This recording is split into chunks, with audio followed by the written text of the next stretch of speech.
Mela, guys, bonġu. Bonġu. Grazzi tal-kafe dal-ħodu biex nqum naqqa, għax bonġu ibes. Michael, Lindsay, qed nistennew il-kalakku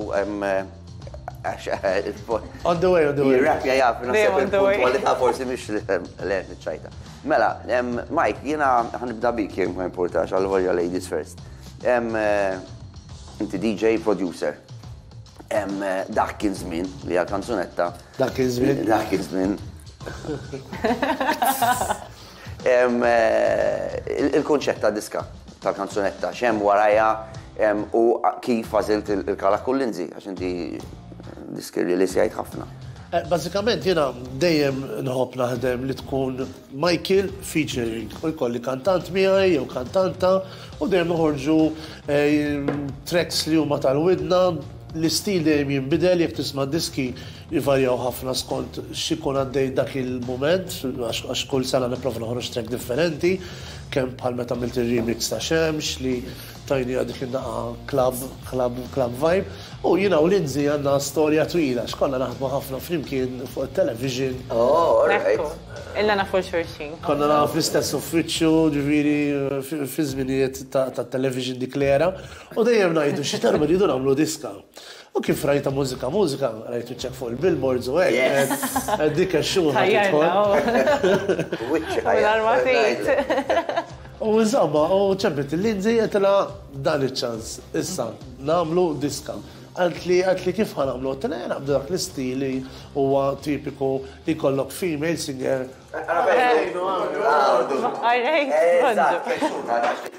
Kif għana, għarajt? Xedrizdik. Kolossew. Eżat. Għed nispiegalom kif it-għajna għalla flimkien u għallidna din id-diska. Għallidnijaw. Id-deċidejna li namlu dak il-format klassiku ta' diski R&B fej għandek il-rapper u tfajla li tkanta l-chorus.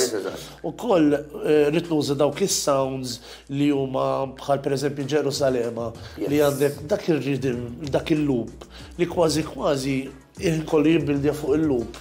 Li il-sound mux sound normali, imma iktar ma tisimaw iktar il-grows on you.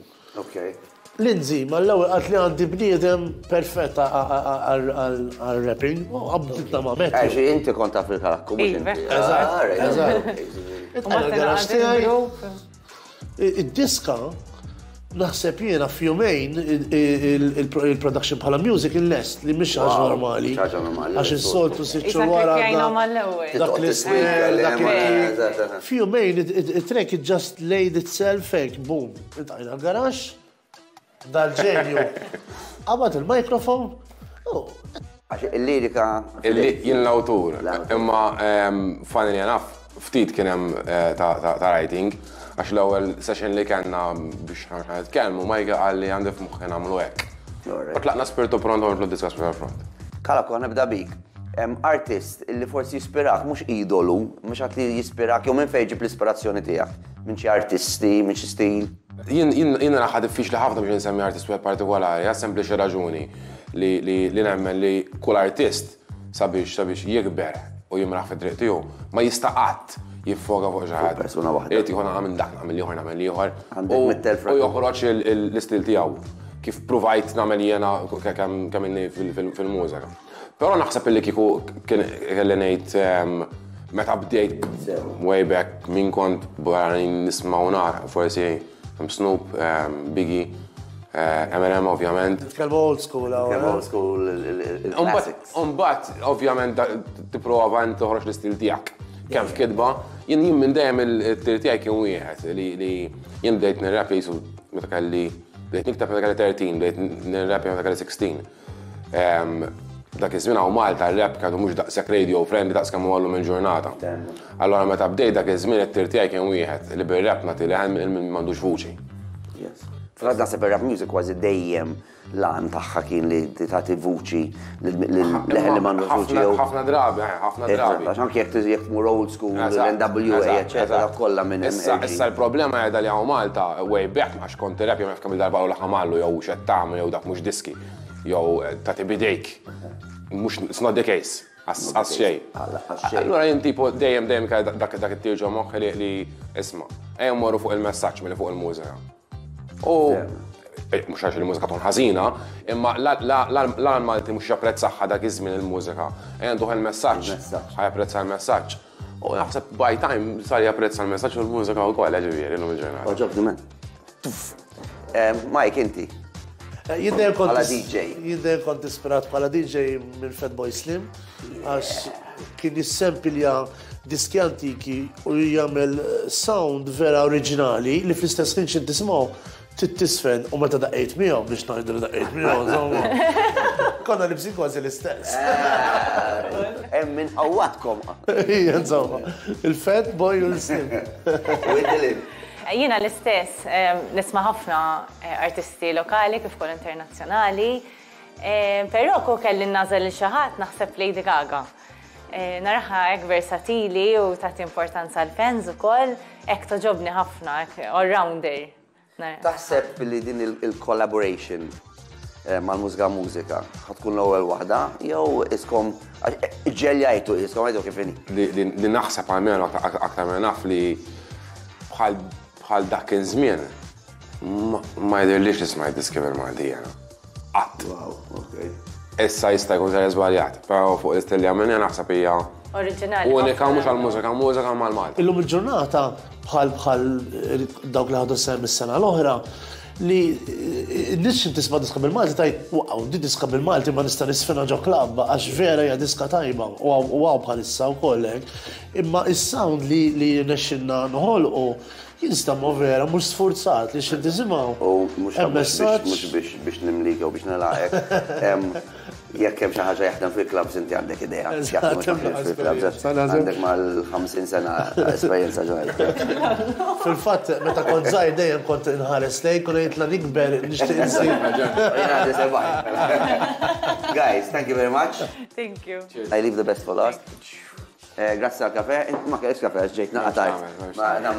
Namlu luk ekstra. Kif tħobbu? Id-deskrivi li l-ek nifsek hashtag. Hashtag għallob. Hashtag spontanju. Hashtag bubbly.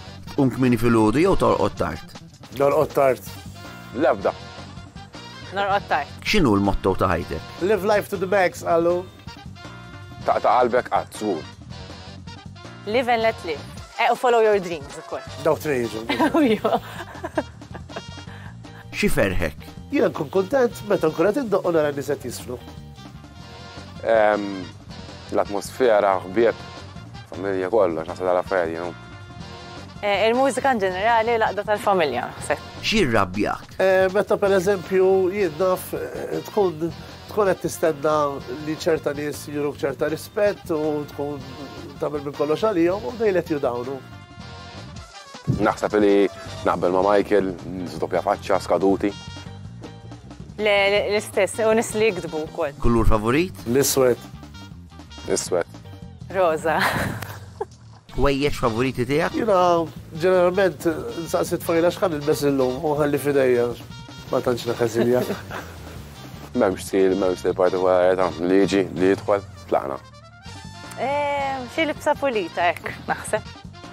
Glamorous. Dik il-kelma. X'inhu l-pet li tixtieq? Jista' jkun anki wieħed eżotiku. Jien diġà għandi l-pet favorit perfett, għandi ċiwawa dar jistennini.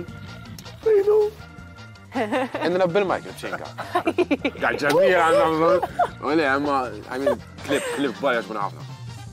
Jiena ħobba ħafna l-animali, għandi Yorkshire, jismu Buddy, u jisu t-tifel tiegħi, il-baby tiegħi dak. Xi jfisser mużika għalik? Għalija mużika kienet opportunità li ma konċet nistenna u li vera qed nieħu pjaċir li għad parti minna. Kif għal Michael opportunità sabaħ ħafna li tagħti ċans ħafna kanzonetti li jiġu mismuha kif suppost u ċans għat-talent Malti. Mużika naħseb hija pjattaforma kbira ħafna lokalment li tagħti ċans l-artisti juru t-talenti tagħhom. Esperjenza ġdida għalija flimkien ma' festivals? Le, għatu bizzejiet. U avventura, ta'